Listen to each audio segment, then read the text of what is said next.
Alright, welcome to my Yosenju deck profile, I guess we'll call it that. Took to Sydney YCS this weekend. Went pretty well with it all round. We'll go through matchups later, but for now we'll get into my ratios. So 3 Yosenju-Kaiju 3, Kama 1. Main combo piece of the group, bounces back the Kaijus when I need it to. Absolutely incredible. Definitely stick it at 3. 2 Yosenju-Kaiju 2, only 2 because its effect isn't really that good and all it's kind of here for is to give the other ones their effect. Yeah, the attacking directly was not really useful to me the whole time. 3 Kama 3s because this is a searcher and it's fun.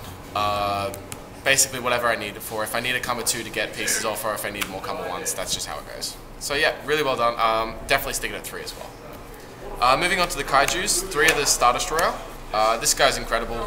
Against Pepe, it was absolutely amazing. Huge beater, works really well with some of my spells I've got. And yeah, I would say its effect is okay, it's just for targeting.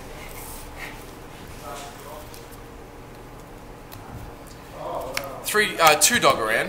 2 Dogoran because it's just kind of the other big kaiju out of the group. Honestly, I don't think I would ever run this at 3. 2 was fine, and it wasn't really for anything bar to get over the small ones when I needed them to. So yeah, it was fine. 2 of the Sticky String Kaiju. This is the smaller one that you give to your opponent when needed. You can search it off the Interrupted Kaiju Slumber, which is great. Its effect is kind of not relevant. I never used it. I just gave this one to my opponent. So. 2 Gumciel. Gumciel was iffy. I normally gave it to myself. Or gave it to my opponent depending on the situation. If I had Waterfront, definitely give it to myself. This effect is just stupidly OP and it's absolutely incredible. Would never run 3. 3 gets cloggy and I don't like to see more than 1 of these in my hand, honestly. So yeah, that's the monsters. Moving on to the spells, which is probably, I think, the biggest out of the deck. But 3 Interrupted Kaiju Slumber. This card is stupid. Blowing up every monster on the field is ridiculous. It doesn't even need to get its effect off, so if you're versing the random Magispector or random Pepe that they can protect something, it doesn't matter, this effect will still go through. It's a Rotor from Grave, so absolutely incredible. Definitely at 3, loved it at 3. Would run it at more if I could, but... 3 Tenki, just to search the Yosenjus, I mean, that's it. Honestly, the back row space it takes up is fine, it doesn't really matter to me. 2 Waterfront, this card, every time I say I'm going to take it out of the deck, it performs well for me, so I don't know what to do with it.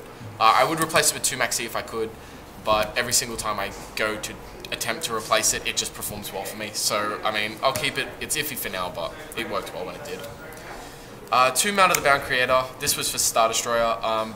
Basically, having a 3300 monster that can't be targeted or destroyed by card effects and does an extra K damage when you beat over something is ridiculous.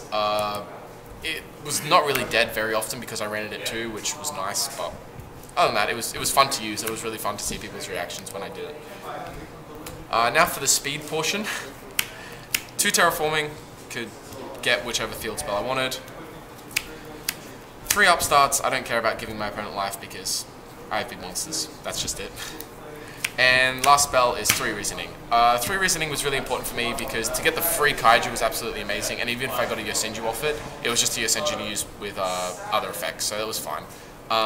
I have a bunch of different levels in the deck, so it really didn't matter what they called. I think out of the 9 rounds I played, they called it once right. To the very few traps I play, 1 Torrential for basically everything bar Cosmo, because of the float, but yeah, it put in work against Pepe when they got a bunch of monsters out. That's it. 1 Soul Morning because obviously, why wouldn't you play it? 1 Vanities because this deck can play through Vanities. The Kaijus won't, but all Yosenjus can actually play through the Vanities, so it's great. I can just sit behind this and laugh. And 2 Mirror Force. The reason I play through Mirror Force is because anything that can get around any of the other Mirror Forces, bar Quaking, can get around this, so it's the same thing. I'd rather send things back to the extra deck with Pepe than send them back to the hand. But yeah, other than that, I would have liked to play 2 Quaking instead. But. So the extra deck, literally just rank 4s. All I have to say, I have nothing to say about this except Cowboy's Key. I didn't even have 15. Honestly, just rank 4s. That's just the spam with that. For the extra deck worked well when it did, but it was okay. I think one Thunder King Raya because it worked well against literally every single deck. Yeah, it was awesome. I can't say anything bad about this card. And another hit off reasoning as well. Two Wavering Eyes in conjunction with 3 Anti-Spell Fragrance. I played these because I need a way to pop scales and to stop them from going. So if I did, I would shard in the Shinchuel if I wanted a Pendulum to get off this. But the 3 Anti-Spells only because it does not hurt me whatsoever. It slows me down a little bit, but it doesn't hurt me as much, anywhere near as much as it hurts the Pendulum decks right now.